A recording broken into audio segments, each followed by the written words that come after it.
Il est né à Saint-Brieuc, une des capitales de la coquille Saint-Jacques. Est-ce que tu vas pêcher le maquereau à Bréa ou pas? Non, j'y vais pas, mais j'ai souvent été à Erquy, Erquy, capitale bien de sûr. la coquille. Et, Absolument. ils font la fête de la coquille tous les ans. Avec un joli golf à côté. Alors, il est ingénieur de formation, doublé d'HEC avec un master en marketing.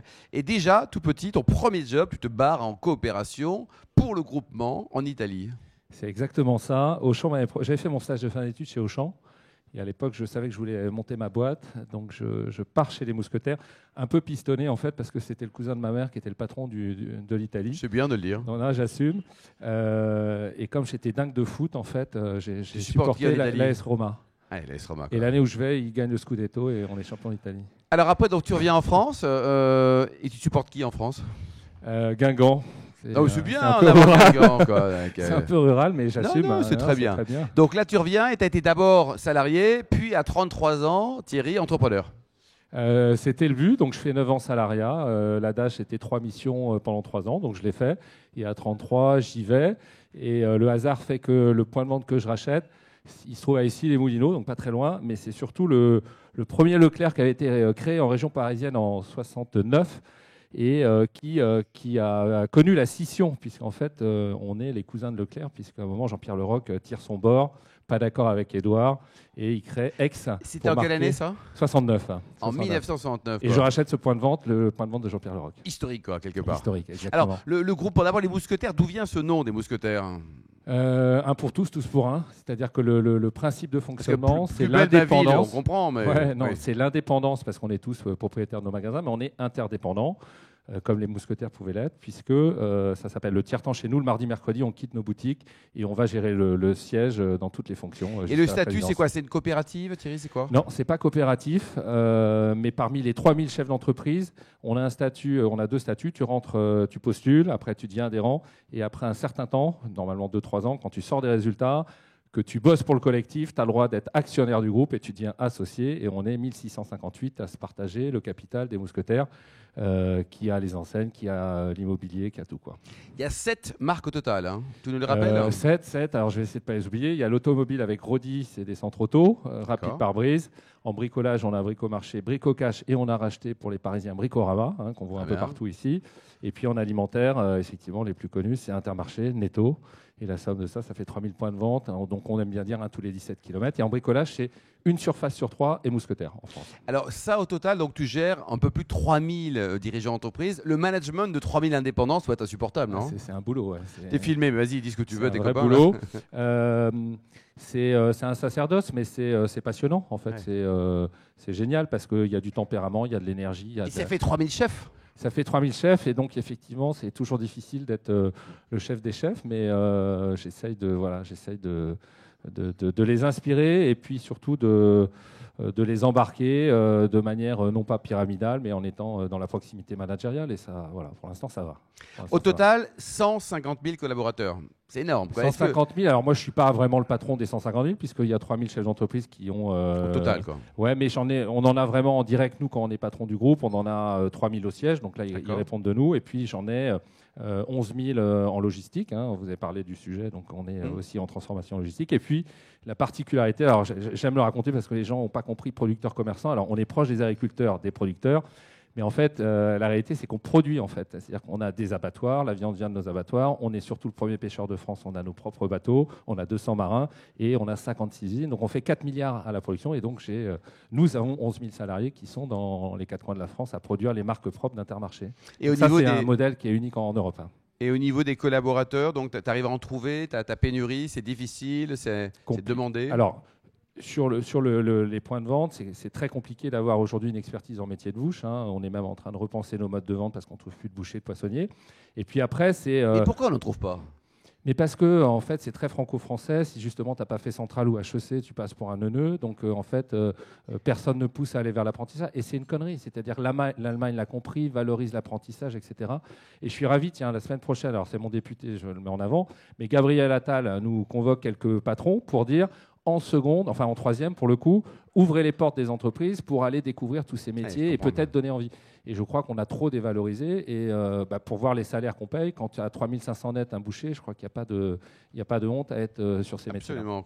4000 points de vente au total. Thierry, c'est en France également, hors de France? Alors c'est en France évidemment, mais alors on s'est cassé la pipe. L'international, c'est très compliqué pour la distribution. Tout le monde y a laissé des plumes. On a loupé l'Espagne, l'Italie où j'étais, on a plié, etc. Mais la Roma a gagné. La Roma a gagné. On est aujourd'hui en Belgique. Alors tout à l'heure, j'entendais quelqu'un qui disait je travaille pour où j'ai un vignoble appartenant à la famille Mesdac. Donc Mesdac vient de se retirer de métier de distributeur. Ils avaient 88 carrefours, on vient de les racheter. Donc en Belgique, on va plutôt bien. On a doublé le parc. On est en Pologne, où on cartonne en bricolage. On a autrement une centaine d'Intermarchés également. Et puis notre success story, elle a été faite il y a 30 ans au Portugal. Et en fait, c'est une culture d'entrepreneurs qui Sous quelle marque? Intermarché, Bricomarché, Rodi, les trois. Et on a plus de 400 points de vente. Donc si vous allez au Portugal, vous allez voir des surfaces de mousquetaires. Et en fait, on a réussi le coup parce qu'il y avait plein d'entrepreneurs, mais justement qui étaient dans la maçonnerie, des choses du bâtiment, qui sont retournés au pays et qui sont devenus épiciers, chefs d'entreprise, et ils ont cartonné. Et aujourd'hui, on est le 3e acteur au Portugal. Donc c'est une belle success story. Au total, donc c'est un volume d'affaires de 50 milliards. Tu tutoies les 50 milliards? On va les dépasser cette année. Ouais, et le pourcentage, ou en tout cas en valeur absolue, ça représente combien l'essence? L'essence, alors, c'était quand même complètement dingue cet épisode, parce que le rétro-pédalage a été incroyable. On a été appelé une demi-heure avant pour nous dire bon, la PM va annoncer quelque chose. On ne nous a pas dit quoi. Et quand on a su que c'était ça, pour en plus avoir des annonces du porte-parole qui disaient on va faire 50 centimes de remise sur l'essence, il faut juste que vous ayez en tête, Intermarché, c'est déjà 6 milliards de litres. Tu fais 50 6 milliards de litres. Ouais, comme tu as 2 centimes de marge, donc tu fais 48, donc tu perds 3 milliards, tu vois, sur l'année, comme si on était capable de faire ça. Donc là, en fait, sans vouloir charger, c'est quand même vraiment catastrophique qu'à ce niveau-là, parce qu'en fait, c'est une perte de crédit du gouvernement. C'est qu'ils soient mal entourés, ça peut exister, qu'il y ait des techos qui ne comprennent pas nos métiers, mais la moindre des choses, c'est d'aller quand même voir les pros. Discuter avec les pros. Et on leur aurait dit, voilà, c'est no way. Et la bonne chose, parce qu'on est tous concurrents, je peux t'assurer que là, on s'est passé 4 coups de fil, on s'est tous alignés, Bompard, Leclerc, moi, Schellcher, et on n'a pas bougé. C'est pas interdit, il n'y a pas un article 86 en Europe là, sur ce sujet, on avait le droit de dire, puisque c'était hors la loi, de faire de la vente à perte. Donc là, vous perdez des sous? Là, on gagne en général 2 centimes. Donc en fait, c'est malheureusement pas un truc dingue, c'est-à-dire qu'on va proposer 50 centimes de remise, mais c'est pour te dire vraiment la pression sur le pouvoir d'achat. Et après, là où Michel-Édouard a raison, c'est qu'il ferait mieux de mettre la pression sur ceux qui nous vendent l'essence pour gratter un peu leur marge et aller chercher 10 centimes, puisque Total va très bien sur les bénéfices. Je ne sais pas qu'il n'y a pas de représentant de Total ce soir ici, mais ils sont quand même salut. Et c'est bien qu'ils gagnent de l'argent, c'est une très bonne chose pour payer les impôts et tout, c'est super. Vos relations entre les industriels et vous distributeurs, ça y est, vous vous re-aimez? C'est compliqué, c'est-à-dire que la réalité, quand on regarde cette inflation, elle est à 21 points. Vous avez tous eu le chiffre. Elle était salutaire, c'est-à-dire que la part de la dépense alimentaire dans les ménages était vraiment trop basse, et donc on peut faire des prix bas, mais tu as tout qui va avec. Je suis d'accord avec Alexandra, il faut aussi un projet sociétal. On a une volonté de rémunérer justement les agriculteurs, etc. Donc le juste prix était effectivement à trouver. Là où on a été effectivement vent debout, c'est lorsqu'il n'y a eu que des hausses. On est allé 5 fois la négo, on a pris les hausses. Et quand il y avait des baisses effectives de matières premières, d'électricité, nous on a des usines, donc on m'avait fait des budgets à 200% de progression. On sait que la réalité, ça a été 60%. Eh bien, on a demandé des baisses. Et là, les plus gros, parce que les PME ont plutôt joué le jeu, se sont arc-boutés. Et donc, en fait, cette inflation, elle est nécessaire parce que tout coûtait plus cher, mais elle était surtout une aubaine pour certaines multinationales qui assument. Coca, aujourd'hui, ce qui est intéressant, au moins Coca, il est clair, quand il dit je fais 7% en tarif, là, avant de commencer un négo, il assume le fait qu'il est là pour restaurer les marges, pour servir encore plus l'actionnaire. Ce qui est naturel. Non, mais c'est bien pour nous, parce que nous, le consommateur va choper notre caissière, le boucher, pour dire pourquoi ça coûte aussi cher. Au moins, les grandes multinationales assument leur position capitalistique, et c'est très bien. Et donc là, le combat va repartir, ça commence à 7 points d'inflation, donc on n'est pas à 0 et on n'est pas en déflation, donc il y aura un 2-3 qui va être, à mon avis, le résultat final de la négo 2024. Les marques acheteurs, ça cartonne? Les marques distributeurs? Énorme carton. En fait, entre la marque nationale qui explose et nous, pas complètement cons, qui baissons le prix de ces marques-là, tu as un écart de 30%, 40%. Ouais, c'est ça. Donc ça fait plus 6 en volume chez Intermarché, en volume, donc beaucoup plus en valeur, et les marques nationales font moins 3. Donc c'est ça la réalité. Et en fait, on dit souvent, tu la prends, la MDD, pour le prix, et puis tu la reprends parce qu'elle te satisfait. Et le vrai risque, et je les trouve très joueurs, c'est-à-dire qu'on peut être dans des mouvements irréversibles. C'est-à-dire qu'on est sur des MDD, que ce soit Carrefour, Leclerc et autres, on ne fait pas du MeToo. C'est-à-dire ça fait des années qu'on a retravaillé la recette, qu'on a amélioré le packaging, etc. Mais la vache qui rit, ça restera la vache qui rit, Thierry, non? Oui, mais quand tu es sous pression du pouvoir d'achat et que tu goûtes celle de Carrefour, de Leclerc ou d'Inter et qu'elle a le même goût, tu te dis à un moment, pourquoi payer 30% plus cher, quoi. Même les riches, tu sais, ils en raffolent des promos. Justement, tout ce qui est premier prix, là, discount, ça fonctionne chez tout le monde, en fait. Plus 15, plus 15, plus 20. 15. Plus 15, plus 20. Et ce que vous voyez arriver, c'est en fait des nouvelles enseignes spécialisées dans le DPH, la droguerie, l'hygiène, les actions et consorts. Et là, on a, nous, un petit débat avec le gouvernement, parce qu'en fait, c'est des eurocentrales en dehors du droit français qui tartinent justement les multinationales, qui acceptent de les livrer à des tarifs complètement dingues. Et il y a une distorsion de concurrence, puisque nous, on est dans un cadre législatif français. Alors, certains ont été malins. Leclerc a déjà quitté le droit français en montant une eurocentrale avec un Allemand. Donc, c'est un vrai sujet. Mais moi, je crois en fait qu'il faut qu'on ait, notamment par rapport à la filière agricole, alors, c'est aussi facile parce que je suis fils d'agriculteur, mais je crois en fait qu'on a une responsabilité sociétale. C'est-à-dire que oui, c'est facile pour moi de remplir les rayons de premier prix, mais ce n'est pas ce que je souhaite pour notre société. C'est-à-dire que il y aura des morts par ailleurs, quoi. Il y aura des morts, mais on a surtout à tenir sous la pression là, très conjoncturelle pour quand même avoir une alimentation saine, etc., et être dans le vertueux. Le bio, ça fonctionne toujours ou c'est un problème de riches? Le bio, c'est vraiment casser la pipe. On a enregistré des moins 10 dans nos ventes. Et le plus compliqué, c'est les réseaux spécialisés. C'est-à-dire quand tu fais moins 10 sur 4% de ton chiffre, tu t'en remets, ils achètent autre chose. Quand tu t'appelles Biocop et que tu vends que du bio, c'est très compliqué. Donc nous, on a une enseigne qui s'appelle les comptoirs de la bio. Et c'est 150 points de vente en difficulté. Parce que quand tu fais moins 20, 2 années de suite, tu n'y arrives pas. Le e-commerce, Thierry? E-commerce, un vrai enjeu pour nous tous. On investit lourd en informatique pour ça. C'est 10% en alimentaire. D'accord. Alors, le champion, c'est quand même Leclerc, qui a été. En fait, il voulait se faire Carrefour. Il était deuxième. Et pourquoi c'est la star, Michel-Édouard? Dès qu'on parle distribution, on voit sa tête. Parce que, même quand il parle à la retraite, on le rappelle. Non, mais parce que déjà, il est numéro 1 en part de marché. Il fait 22-23%. Et en digital, donc 22% sur l'alimentaire, mais en digital, donc le drive, il fait quand même 50%. C'est-à-dire qu'on est des nains. Moi, j'ai 14 points de part de marché. Je ne suis pas à ma part de marché normale, je suis à 18 en France. Et je suis qu'à 14 en digital parce qu'il a été très vite. Le drive, en plus, ce qui est dingue, c'est Auchan qui l'a inventé. Et là, ils n'ont rien vu venir. Ouais. Et Leclerc s'est dit, je vais me faire Carrefour. Et pour se faire Carrefour, qui était premier, il a foutu à tous des ronds-points parce qu'en fait, il n'y avait pas de loi. Il n'était pas légiféré le mètre carré de drive. Donc, ils ont ouvert à tous les ronds-points, vous en avez vu pousser partout, des grosses unités, et les mecs cartonnent, quoi. Et donc, ils ont pris la première passe avec cette stratégie digitale. Bien joué. Et donc, ça fait 10. On ne voit pas non plus monter ça, tu vois, au ciel, ça fera 20%. Et nous, l'enjeu, en fait, c'est de faire que nos boutiques, elles donnent envie de venir. Tu vois, la nouvelle génération, elle ne rêve pas de venir pousser un caddie. Hein. Non. Donc, notre enjeu, c'est d'inventer des concepts et la vie dans le point de vente pour que, justement, on ait un certain plaisir à faire ses courses.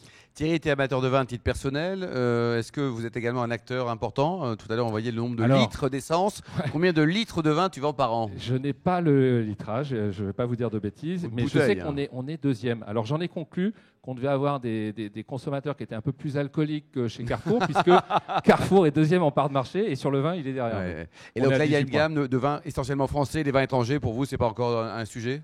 Ça l'est, mais ça l'est parce qu'il y a un rapport qualité-prix qui est intéressant. Donc on en propose, mais ça reste quand même marginal dans l'assortiment extraordinaire français. Et toi, ton meilleur souvenir de dégustation, s'il y en a un qui t'a marqué à titre personnel, là on oublie ta casquette. Alors pour le coup, il n'était pas français, mais tu vois, il y a un moment, il y a une ambiance. Italien là. Quand la Roma a gagné. Non, il était néo-zélandais, c'était Penfold. C'est génial, ça aussi. C'est pas mal. Mais c'était dans un moment. Et tu soutiens des causes caritatives ou tu as créé une initiative peut-être? Alors, on a soutenu les Restos du Cœur. Là, ils ont eu besoin. On a fait justement comme on a des usines. Je trouvais ça déplacé de dire, on fait une journée de collecte comme ça, les consommateurs vont donner. Ouais. On n'a pas fait ça. On a dit, on donne 1 million d'euros de produits comme ça. Au moins, on a la conscience. C'est combien la marge moyenne en général chez vous? Là. La marge moyenne, c'est combien chez vous? La marge, beaucoup moins que dans l'immobilier. Non, un résultat point de vente, c'est 2 à 3 points. D'accord. Pas tellement plus. Et donc sur les actions, moi j'ai breaké, en fait, j'ai été président d'Intermarché, donc maintenant du groupement. Et pendant les 2 ans, on sortait du Covid et j'avais croisé quelques amis.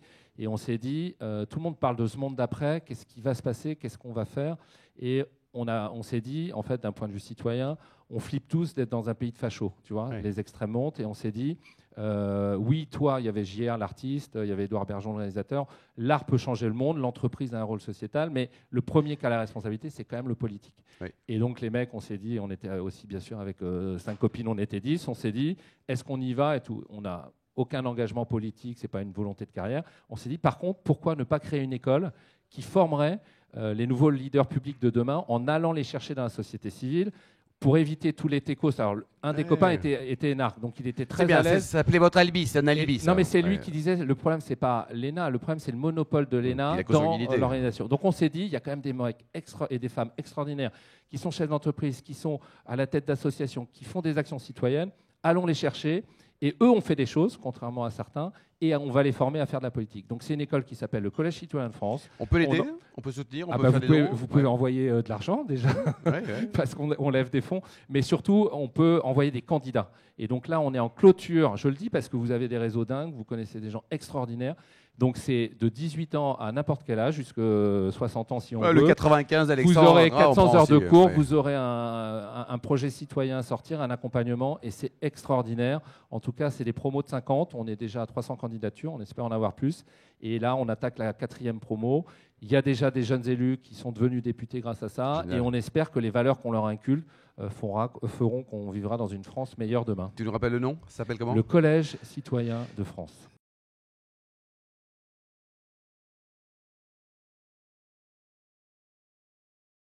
Dans la distribution en France, les indépendants, et j'y associe U et Leclerc, cartonnent. Et on est les enseignes qui prenons de la part de marché à Auchan, Carrefour et les groupes d'intégrés. Pourquoi? Parce qu'en fait, tu as ton pognon dans la boîte. Hein. Oui, ça, et donc, en fait... Des vrais entrepreneurs. Mais oui, mais tu es sur l'os. C'est-à-dire, quand je dis aux mecs, putain, il y a du gras partout, il va falloir qu'on réduise les charges. Ben, ils sont dessus parce que je leur montre le positionnement de Leclerc et les mecs disent, putain, on est trop loin de Leclerc. Donc, je dis, bah, t'as qu'à réduire tes charges sur ce service-là et on va peut-être un jour s'en approcher. Donc, hyper réactif, une agilité dingue. C'est-à-dire que moi, j'ai des collaborateurs qui sont passés chez Carrefour ou dans d'autres groupes et ils disent, mais putain, il faut 50 tampons pour prendre une décision. Nous, le mardi, ça décide, quoi. Et ça va très vite. Et c'est une vraie compète, ce secteur-là. Donc, on est hyper agile. Pour la Foire 20, je n'ai pas les stats. Moi, ce que j'ai vécu dans mes magasins, c'est qu'on a vu les 3 premières semaines, c'était la cata. Parce que mais non, mais il faisait 30 degrés, donc tu ne vends pas du rouge, quoi. Donc c'était conditions climatiques pas réunies. Pas bon, et puis après, une bonne foire au vin, parce que je pense qu'on avait déjà anticipé le sujet de pouvoir d'achat, parce qu'on commande notre vin, en fait, quand on le vend en septembre, on l'a commandé en mai. Et en mai, c'était déjà tendu en pouvoir d'achat. Donc on n'a pas fait des folies avec des bouteilles à 200 €. On a fait le bon rapport qui a été pris entre 5 et 15. Et là, on a fait des scores. Donc ça s'est bien passé. Bon, lui aussi devait être brillant, il était formidable. Merci beaucoup Thierry Cotillard, bravo. Merci à vous.